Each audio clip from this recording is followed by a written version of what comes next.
July 30th, '93. Dear Mr. Hall, this time Pudd'nhead Wilson is a success.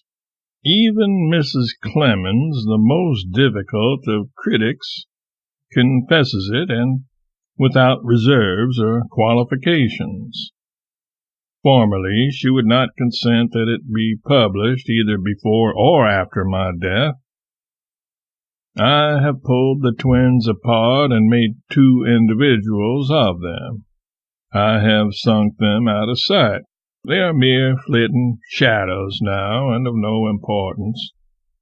Their story has disappeared from the book. Aunt Betsy Hale has vanished wholly, leaving not a trace behind. Aunt Patsy Cooper and her daughter Rowena have almost disappeared.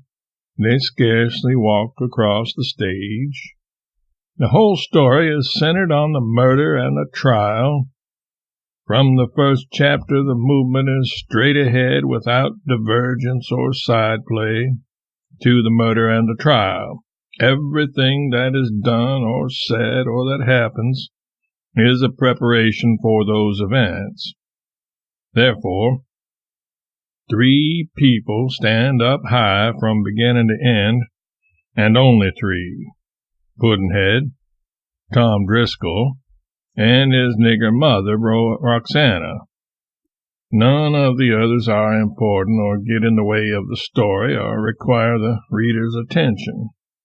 Consequently, the scenes and episodes which were the strength of the book formerly are stronger than ever now. When I began this final reconstruction, the story contained 81,500 words. Now it contains only 58,000. I have knocked out everything that delayed the march of the story, even the description of a Mississippi steamboat. There's no weather in and no scenery. The story is stripped for flight. Now, then, what is she worth? The amount of matter is but 3,000 words short of the American claimant, for which the syndicate paid $12,500. There was nothing new in that story, but the fingerprints in this one is virgin ground, absolutely fresh and mighty curious and interesting to everybody.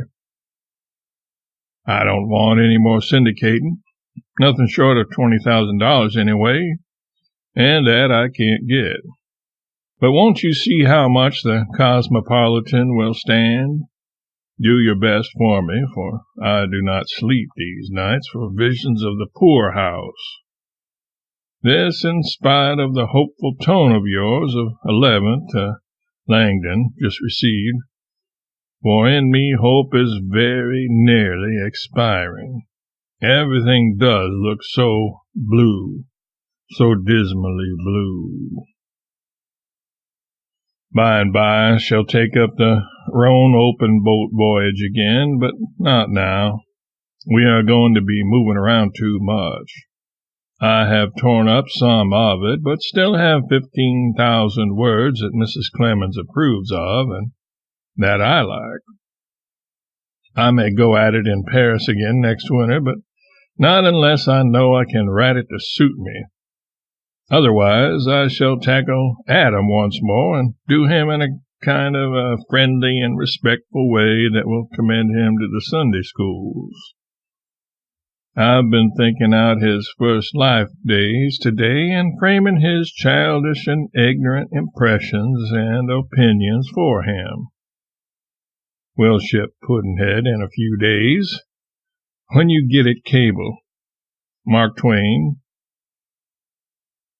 Care Brownship, London. Received. I mean to ship Pudd'nhead Wilson to you, say, tomorrow. It'll furnish me hash for a while, I reckon. I am almost sorry it is finished. It was good entertainment to work at it and kept my mind away from things. We leave here in about 10 days, but the doctors have changed our plans again. I think we shall be in Bohemia or thereabouts till near the end of September, then go to Paris and take a rest. Yours sincerely, S.L.C. P.S. Mrs. Clemens has come in since and read your letter and is deeply distressed. She thinks that in some letter of mine I must have reproached you. She says it is wonderful that you have kept the ship afloat in this storm that has seen fleets and fleets go down, that from what she learns of the American business situation from her home letters you have accomplished a marvel in the circumstances, and that she cannot bear to have a word said to you that shall voice anything but praise and the heartiest appreciation, and not the shadow of a reproach will she allow. I tell her I didn't reproach you and never thought of such a thing, and I said I would break open my letter and say so. Mrs. Clemens says I must tell you not to send any money for a month or two, so that you may be afforded what little relief is in our power. All right, I'm willing. This is honest.